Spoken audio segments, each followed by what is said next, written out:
What's up, everyone? I'm Lupinefiasco. This is Daily Fab Gameplay, and today I will teach you how to play Aurora Shooting Star. This is part 1 of a How to Play guide. Part 2 will be available on Patreon, a link to which is in the description of this video. I'm not going to waste any more time. We're going to get right down to it. A few ground rules. This video assumes that you have a basic understanding of how to play Flesh and Blood. I won't focus on mechanics like pitching or the steps of the combat chain beyond how they relate to Aurora. Do you need a refresher on the rules of the game? Tolarian Community College has you covered. Watch his video linked in the description of this one. Armory Deck or AD Aurora is an excellent product and the most competitive AD out of the box so far. That said, it's far from complete, and to pretend that you don't need additional, very expensive cards to play the best version of the deck would be a disservice to you. My example lines of play will include AD cards as much as possible, but this is not a review of AD Aurora. Did you buy or were you gifted AD Aurora? Did your hero achieve Living Legend status and now you need a new one? Or do you just think she's neat? In part 1 of this series, I'll explain the basics of Aurora, the ways in which she accrues value, and how to begin piloting the deck. In part 2, available on Patreon, I'll explain how to shore up your weaknesses and approach different types of matchups. What does Aurora do? Aurora Shooting Star is an elemental Runeblade hero. She has a once per turn instant ability as well as Essence of Lightning, and she has 4 intellect and 40 health. As an elemental Runeblade, Aurora is legally allowed to play Elemental, Runeblade, Elemental Runeblade, and generic cards in her deck. Once per turn, at the cost of 2 resources, and if you played a Lightning card, you can activate Aurora to make an Embodiment of Lightning or Embodiment token. The Embodiment's single-use effect will destroy the token and give the next attack action card you play go again. Instant cards and abilities do not use an action point and don't need go again. Essence of Lightning is a passive effect that has no impact during the game itself. It affects deck building and allows you to legally include Lightning and Lightning Runeblade cards in your deck. Why play Aurora? It's a great question and what I'm here to explain. Aurora is a strong, well-rounded hero who is good at many things and bad at very few. Her strengths include a hero power that enables big turns now or sets up for the future, a powerful weapon and armor, attacks that deal physical and arcane damage, colloquially known as split damage, and is very hard to defend against, variable playstyles to fit every opponent, and many attack action cards that attack for 4, colloquially known as breakpoints. Because most cards block for a maximum of 3, attacking for 4 forces your opponent to block with multiple cards or take damage. There are a few game mechanics that are not exclusive to Aurora but are featured on a few of her important cards, which I will cover now. The first being Lightning Fusion. Lightning Fusion is an additional optional cost that you may pay when playing certain cards. By revealing a Lightning card in your hand, you gain a benefit. Note that you must have a Lightning card to reveal, as in you can't fail to reveal but still gain the benefit. You can play these cards without Lightning fusing, but you won't gain the extra effect. Meld is an effect that lets you play both halves of Burn Up, Shock, rather than picking only one. When you play the card, you must announce that you are melding the effects. For example, say, I play Burn Up Shock and meld it. Though it's usually correct to do so, you don't have to meld. This is relevant when you're restricted from playing one half of the card but not the other, or you may want the benefit of playing an instant or may not have an action point for Burn Up. As I said, instant cards and effects don't use your action point. Channel Lightning says that at the beginning of your end phase, you put a flow counter on Channel Lightning Valley, or CLV, then put a lightning card from your pitch zone on the bottom of your deck for every flow counter on the card. 1 card for 1 counter, 2 cards for 2 counters, etc.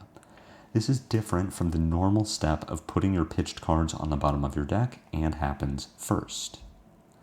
and Lightning Flow says that if you've played a lightning card this turn, an additional effect happens. The lightning card doesn't need to have been played before playing a card with Lightning Flow. It only needs to have been played before the Lightning Flow effect happens. For example, Static Shock's Lightning Flow effect triggers in the damage step. Let's talk about extending and setting up turns. Aurora frequently wants to attack multiple times in a turn, colloquially known as going wide. Her hero power is the pinnacle of her flexibility, allowing her to extend a turn or set one up as the situation demands. It's important to note that the embodiment doesn't go away at the end of the turn and will only break when it is triggered by you playing an attack action card. While there are many ways to utilize any given hand of cards, let's focus on two lines of play: attacking with these 4 cards all at once or setting up an embodiment and arsenal for next turn. In a situation where we want to attack with all our cards at once, the embodiment helps us do so by giving go again to attacks that don't normally have it. Start by paying 0 to play Sizzle, then attack with Starfall for 5 with go again by pitching Heaven's Claws to pay 1 resource. You have played a lightning card and have 2 floating resources, so activate Aurora to create an embodiment. Pay 0 to play Static Shock, which attacks for 4 and deals 1 arcane damage on hit. Your embodiment will break and give Static Shock go again. Pay 0 to play your second Static Shock, which attacks for 4 and deals 1 arcane damage on hit. Overall, this turn threatens 15 points of damage. But in a situation where we want to set up for a wider attack on a future turn, activating Aurora as the last thing you do will let you save the embodiment for later. Start by paying 0 to play Sizzle, then attack with Starfall for 5 with go again by pitching Heaven's Claws to pay 1 resource. Pay 0 to play Static Shock, which attacks for 4 and deals 1 arcane damage on hit. This time, Static Shock will not have go again and does not generate an action point. You've played a lightning card and have 2 floating resources. Activate Aurora to create an embodiment. Put your remaining Static Shock from your hand into your arsenal during your end phase. Overall, this hand threatens 5 fewer points of damage than our last one, but lets you end your turn with an embodiment and an arsenal. When would you want to play your entire hand? Here are some examples. You believe that your opponent will attempt to destroy your arsenal with a card like Command and Conquer, and you want to get full value from your cards. Your opponent is at a low life total, and you believe that you can kill them this turn, or you want to hit with a powerful on-hit effect like Burn Up. When would you want to set up for a future turn? Well, maybe your opponent has blocked with all of their cards, but you can't kill them this turn. Or you believe that you will draw Burn Up during your end phase and want to go wider next turn to guarantee the on-hit. Or maybe you've already triggered the effect of CLV this turn and want to go wider next turn to trigger it again. Let's talk about Starfall and the power of flexibility. Starfall is a deceptively powerful weapon. Paying 1 resource for 2 damage may seem unimpactful, but the power comes from Go Again and its interaction with cards like Burn Up and CLV. Unlike similar effects that only trigger when you hit with an attack action card, Burn Up triggers when you hit with an attack. That includes Starfall. The low cost to use Starfall combined with its ability to trigger powerful effects creates high impact lines of play. Pitching a blue card allows you to attack with Starfall and activate Aurora, which lets you go wider. Alternatively, activating Shock Frock gains you a resource which can be used to pay for Starfall, and adding another attack to your turn without needing to pitch a card from hand is very strong. Let's look at 2 sample hands to demonstrate how well Starfall fits into our powerful turns. We looked at a very similar hand when discussing the power of embodiment, but replacing Sizzle with Burn Up can deal even more damage. Start by paying 0 to play Burn Up Shock and melding the card, then attack with Starfall for 2 with Go Again by pitching Heaven's Claws to pay 1 resource. You've played a lightning card and have 2 floating resources, so activate Aurora to create an embodiment. Pay 0 to play Static Shock, which attacks for 4 and deals 1 arcane damage on hit. Embodiment will break and give Static Shock Go Again. Pay 0 to play your second Static Shock, which attacks for 4 and deals 1 arcane damage on hit. Overall, this hand threatens 17 points of damage. But thanks to equipment like Shock Frock, Aurora doesn't need a blue card in hand to deal a lot of damage. In fact, with the right hand of cards, you'll deal more damage without a blue card. Despite not having a blue card to pitch to pay for Starfall and Aurora, Shock Frock and cards that gain Go Again like Entwine Lightning can compensate while dealing more damage. Start by paying 0 to play Burn Up Shock and melting the card, then activate Shock Frock to gain 1 resource. Use it to pay to attack with Starfall for 2 with Go Again. Pay 0 to play Entwine Lightning, Lightning fusing with Lightning Surge as an additional cost, which attacks for 4 with Go Again. Then pay 0 to play your second Entwine Lightning, again Lightning fusing with Lightning Surge as an additional cost, which attacks for 4 with Go Again. And finally pay 0 to play Lightning Surge, which attacks for 4. Overall, this hand threatens 19 points of damage. Even pitching a red card to pay for an attack with Starfall can help you get extra value out of a hand of cards by compensating for a lack of Go Again, and allowing you to put a Lightning card into your pitch zone to pay the Channel Lightning cost of Channel Lightning Valley. This isn't to say that you should prioritize attacking with Starfall, and there will be many turns when it's correct not to. However, having the option to do so is extremely useful, and always something that you should consider when playing your strongest cards. Think of it this way. Attacking with Starfall doesn't make a turn strong, but your strongest turns involve attacking with Starfall. Colloquially, Fridge refers to the amount of block value or damage prevention provided by a hero's armor. A hero whose armor blocks very little does not have a Fridge. A hero whose armor blocks a lot does have a Fridge. Runeblades historically have a Fridge, which is unique among aggressive heroes and one of the strengths of the class.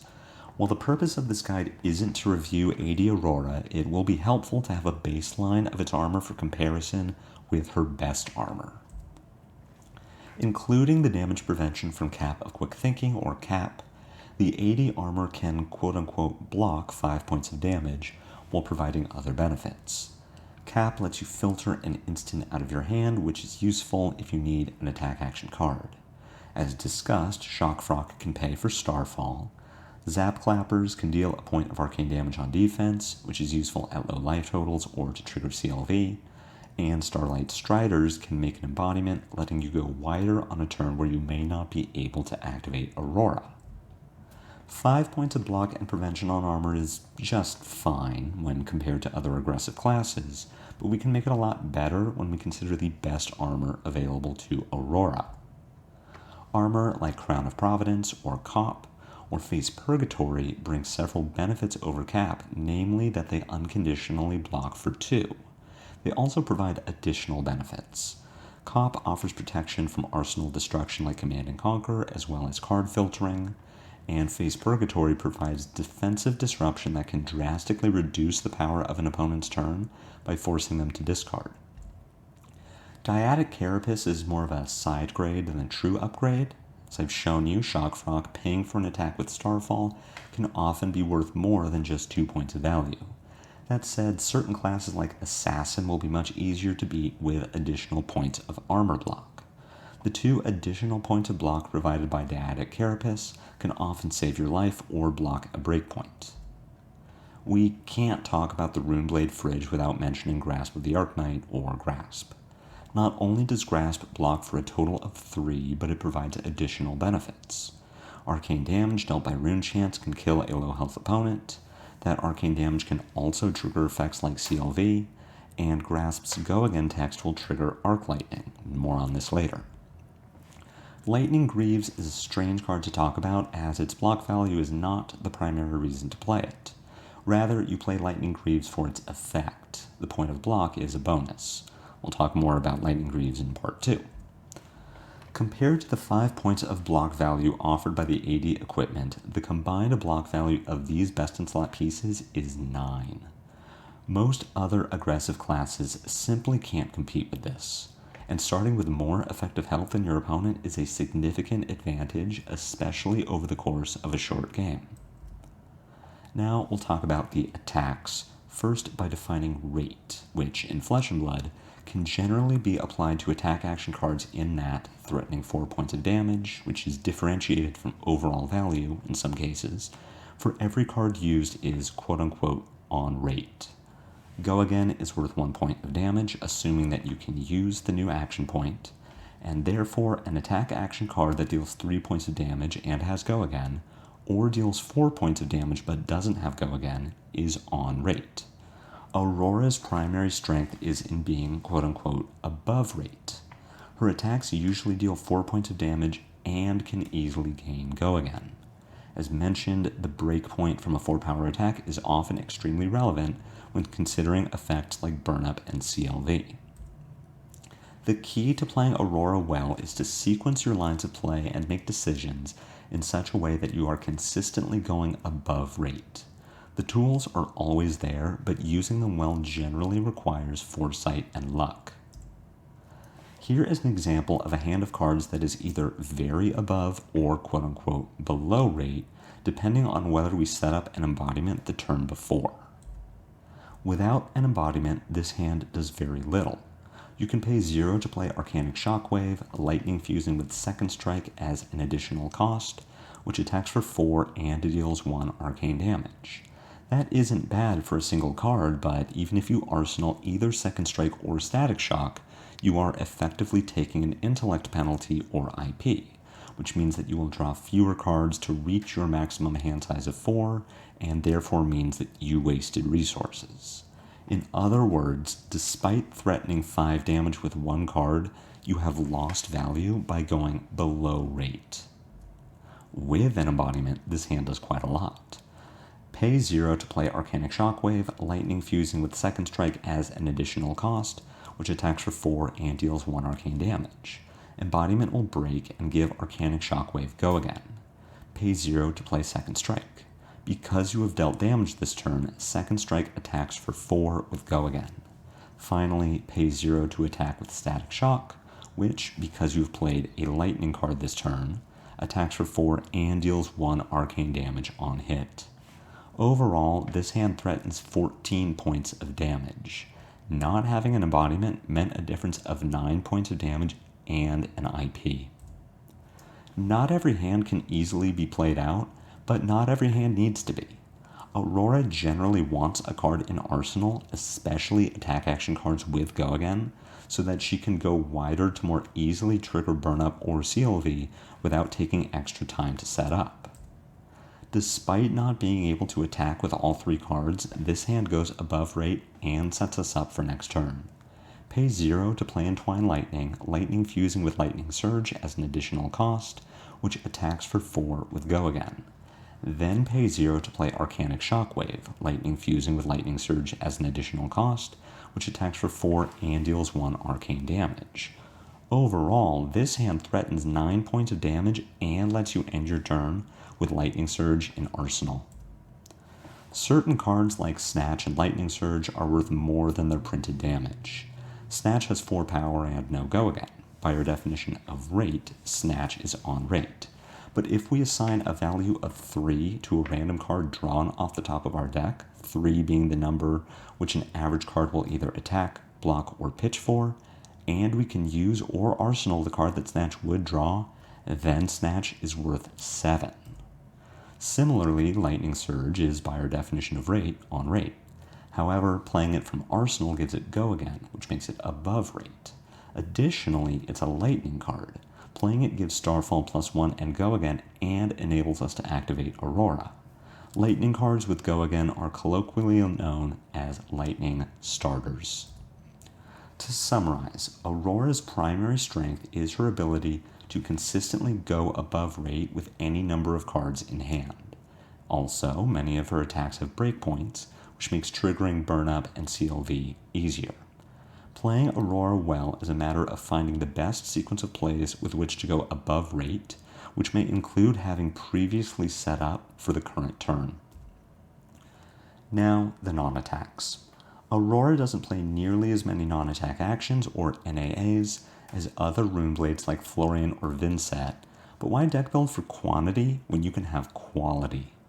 Using our same definition of rate, we can say that every NAA in the standard Aurora deck goes above it. Let's discuss how. Starting with Burn Up Shock, it is the easiest to explain. Simply add the two numbers printed on the card. We've already shown how Shock is a lightning starter, but there are other cards that Burn Up Shock enables. CLV and Second Strike both benefit from the damage dealt by Shock, which coincidentally makes triggering Burn Up easier. The card drawn from CLV will convert to damage, and Second Strike goes above rate by gaining +1 and go again.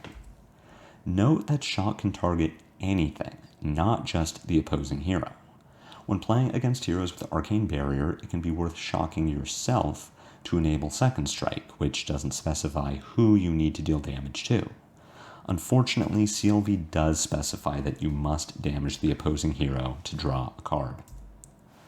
Aurora's specialization Arc Lightning is one of the best cards in our deck, because it does everything. It deals arcane damage for CLV and Second Strike. It gives free go again to your next action card. Note that this isn't limited to attack action cards. It is a lightning starter, and it pitches for 2 to activate Aurora in a pinch. Giving your next action card go again is easy to remember, but don't forget your arcane damage. Damage is dealt whenever you go again, not just your attacks. So Arc Lightning will deal arcane damage after you activate Shock Frog or Grasp, or play Sizzle, or attack with Starfall, or any number of other actions. Let's walk through the steps of an Arc Lightning turn, as well as highlight an easy mistake that you can avoid. Start by paying 0 to play Arc Lightning. Go again will trigger Arc Lightning and deal 1 arcane damage.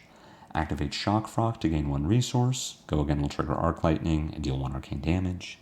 Use it to pay to attack with Starfall for 2 with Go again. Go again will trigger Arc Lightning and deal 1 arcane damage. Then pay 0 to play Snatch, which attacks for 4 and gains Go again from Arc Lightning. Go again will trigger Arc Lightning and deal 1 arcane damage. Pay 0 to play Sizzle. Go again will trigger Arc Lightning and deal 1 arcane damage. And finally, pay 0 to play Static Shock, which now attacks for 7 and deals 1 arcane damage on hit. Overall, this hand threatens 19 points of damage. Now let's highlight the importance of sequencing and how forgetting that Arc Lightning affects all action cards can get you into trouble. Start by paying 0 to play Arc Lightning. Go again will trigger Arc Lightning and deal 1 arcane damage. Activate Shock Frog to gain 1 resource. Go again will trigger Arc Lightning and deal 1 arcane damage. Use it to pay to attack with Starfall for 2 with Go again. Go again will trigger Arc Lightning and deal 1 arcane damage. Pay 0 to play Sizzle, which gains Go again from Arc Lightning. Go again will trigger Arc Lightning and deal 1 arcane damage. Then pay 0 to play Static Shock, which now attacks for 7 and deals 1 arcane damage on hit. Overall, this hand threatens 14 points of damage. What happened to Snatch in that last example? Why didn't we play it after Static Shock? The answer is that, because of how we sequenced our turn, Sizzle gained Go again from Arc Lightning rather than Static Shock. As I said, Arc Lightning gives Go again to your next action card, not just your next attack action card. Without Go again, Static Shock didn't generate an action point and we were unable to play Snatch. Always make sure that your Arc Lightning is giving Go again to something that needs it. Other things to note are that Go again won't trigger more than once on the same card, so in that second example, Sizzle gained Go again from Arc Lightning but already has Go again naturally, meaning that in this case, Arc Lightning only triggers 1 time rather than for every instance of Go again. Also note that activated actions don't use the Go again from Arc Lightning, which is why using Shock Frog or attacking with Starfall didn't ruin either example of playing Arc Lightning. Skyward Serenade or Serenade is a new addition to Aurora's repertoire with the release of the AD. Returning to the power of flexibility, Serenade's utility comes in the form of its modality. Let's discuss the 3 ways that we can choose to. When we choose to search our deck for Skizzik, Serenade acts as a lightning attack with Go again. This is above rate for the reasons I've described. It has 4 power, it has Go again, and it is a lightning starter.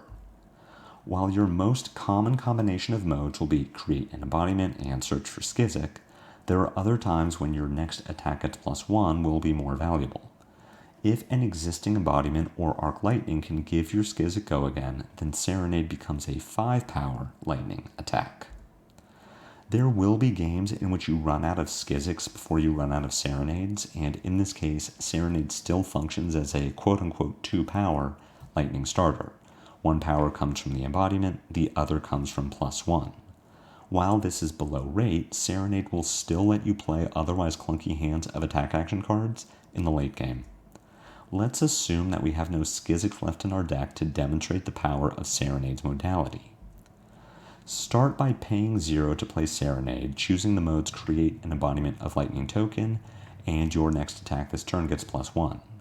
Then pay 0 to play Snatch, which now attacks for 5. Embodiment will break and give Snatch go again. Attack with Starfall for 2 with go again, pitching Arcanic Shockwave to pay 1 resource. Then pay 0 to play Static Shock, which attacks for 4 and deals 1 arcane damage on hit. Overall, this hand threatens 12 points of damage. And although that is below rate, Serenade being any of our 4-power attacks would have resulted in an even worse turn. Aurora's NAAs are among the best cards in her deck.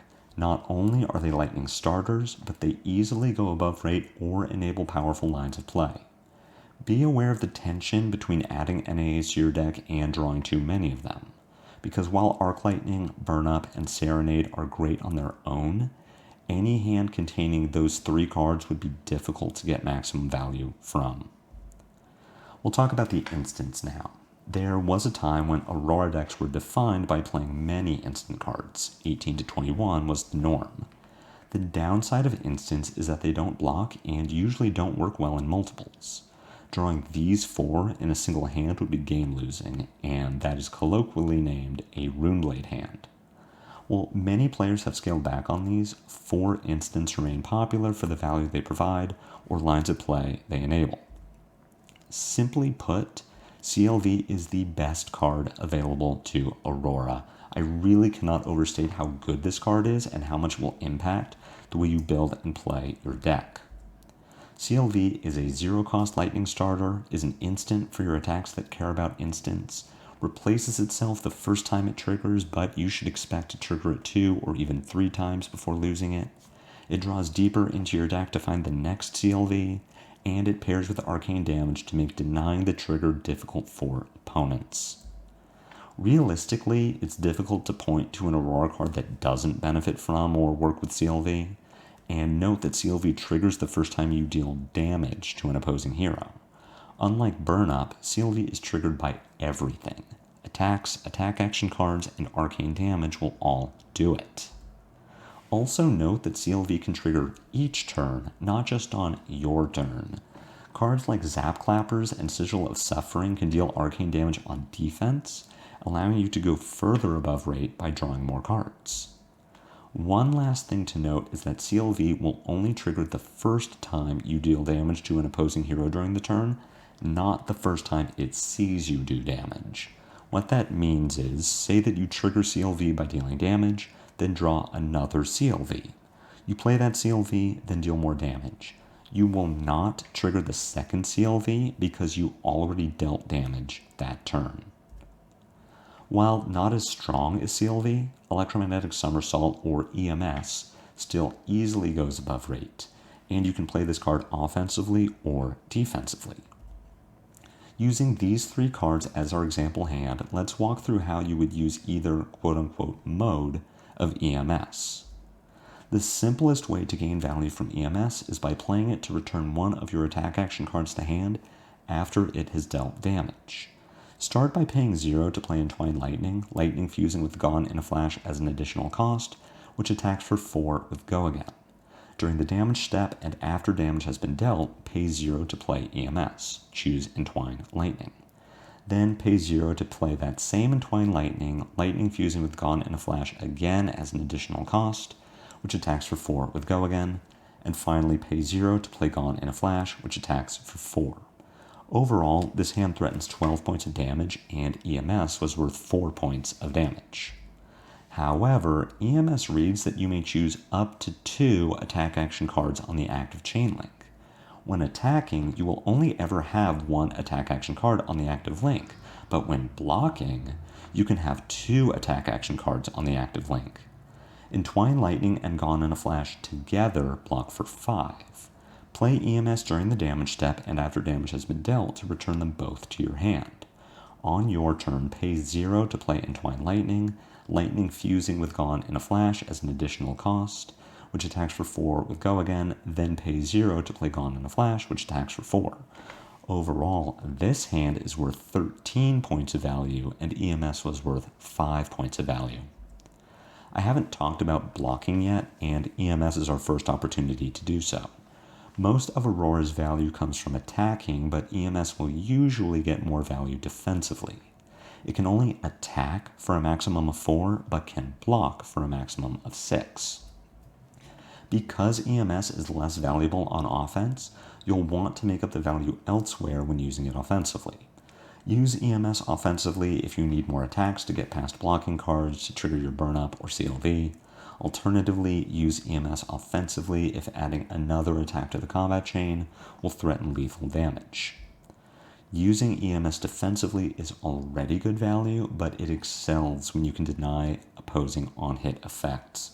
There really isn't a better feeling than watching your opponent's face after you protect your arsenal from their Command and Conquer with 2 3-block attack action cards, then EMS them both back to your hand.